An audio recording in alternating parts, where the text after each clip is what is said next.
Hey everybody, Preston Polzer here with Pocket Jacks Comics. I'm ill today. It's all right. The material I'm working with isn't very good either, so I'm going to do my best to muddle through an episode that was muddling through. So this is Batwoman, episode 8, Mad Tea Party. This one was brutal. Oh my gosh. Like previously, because they've really presented Kane, Batwoman, as such a famous dude bro that I just make fun of her. She just makes so many horrible decisions, but she does it in the name of girl power that it's just kind of funny. But in this one, we weren't getting a lot of Kane. We were getting a lot of Alice. This was a very Alice themed thing, and I mean, look, Rachel Scarsden is okay. I don't mind her acting. In fact, I kind of like her acting. I kind of like watching her, but she's trying to convince me that she is full of rage because her dad couldn't rescue her from being kidnapped, yet the person who aided in keeping her there, Mouse, is the one she's in love with. And, like, my mind just doesn't accept that. I'm just like, sorry. But we'll get to that. We'll get to that. So, all right, we start off, and Kane finds Alice's hideout again because it's such a cliche for the show at this point that literally the opening credits are going as Kane just casually strolls into Alice's hideout, and she might as well be walking into a Borg cube like in Star Trek The Next Generation, where the Borg just ignore, like, that just lets you know how cliche the show has just embraced the idea that Kane and Alice are just like, because, she strolls into the hideout. None of the bad guys, like little minionsy people, get in the way. They're just like, oh, yeah, Kane Batwoman is here. Okay, I mean, like, at some point, they should just have her announced, like, Batwoman is here. And Alice doesn't even really look up from, like, rifling around for what she's going to wear to her tea party. And Kane could bring her in.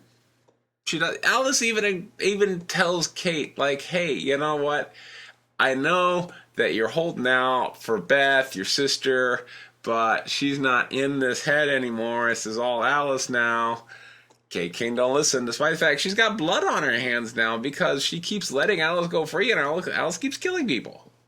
But this episode, she lets the same thing happens, right? She lets Alice go free, and then Alice kills people. This time it's a little different because now it's someone close to Kane. So fast forward to Mad Tea Party, where we've got two characters that honestly I didn't give a darn about. Like, they could have both died, and I would have been happy because that would have been like less screen time devoted to characters I didn't want to watch. But we had Catherine, the stepmother of Kane, who had previously had divorce filed upon her because she falsified the bone fragments of Beth that led to Kane's father, Colonel Jacob, to abandon the search. Therefore, divorce was filed when that revelation was made. But, now it turns out she's done some not so good things because she's, I guess, like, her company makes weapons or something. That whole plot line came from out of the blue. All right. So if the writers have built this one up, it's just been in like lines of dialogue that no one cared about, dispersed over the last few episodes. But Kane, it turns out, is wealthy in part due to the fact that her company manufactures weapons, and Alice's gang takes over the gala that she was throwing for charity or whatnot, and basically she and then Sarah, the perky little stepsister of Kate, are both poisoned, and there's only an antidote for one, and they have to choose who lives. And hold on. And I really didn't care who. Yeah, again, like, I would have been happy if they both died. And yeah, that's that was pretty much the episode. The young perky millennial survived. Big surprise there. And as far as we can tell, of course, in comic book movies, who knows? Maybe Catherine Hamilton Kane will come back as Uberville. I don't know, but I was happy to see her go. It was like, bye. Good riddance, honestly.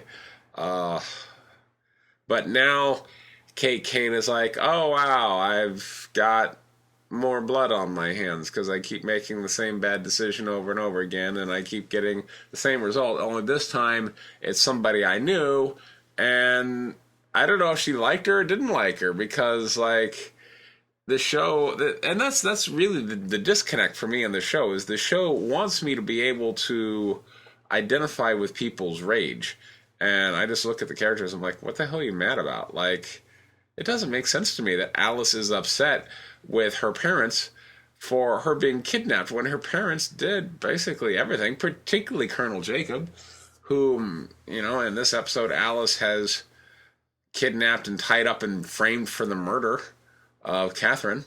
Like, okay, why? Like, that didn't make any sense.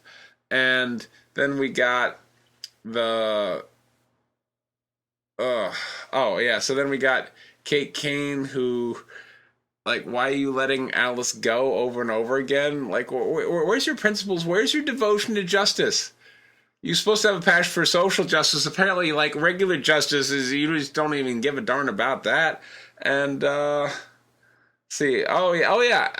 also, like, the other characters were like, oh my gosh, Catherine's decision to falsify the data regarding the bone fragments that led people to believe that Beth was dead was therefore, like,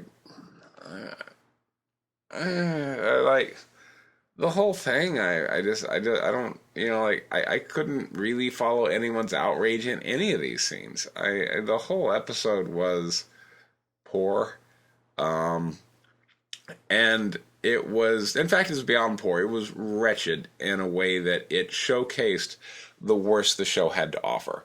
Like, the show, maybe has some entertaining cringe to offer me with feminist dude bro and whatnot, but no, instead, this episode is dwelling upon the things that disconnect me from it. Like, Alice's, outrage that I can't comprehend, and why Kate keeps letting her go. Is like the show is just shining a spotlight on all the elements of the show that I hate. So, there you go. That was Batwoman episode 8, Mad Tea Party. I am running an Indiegogo for 100 issues, virgin cover of White Lily issue 4. There's a link for that down in the description. This has been Preston Polter with Pocket Jacks Comics. Thank you very much for your time. Take care.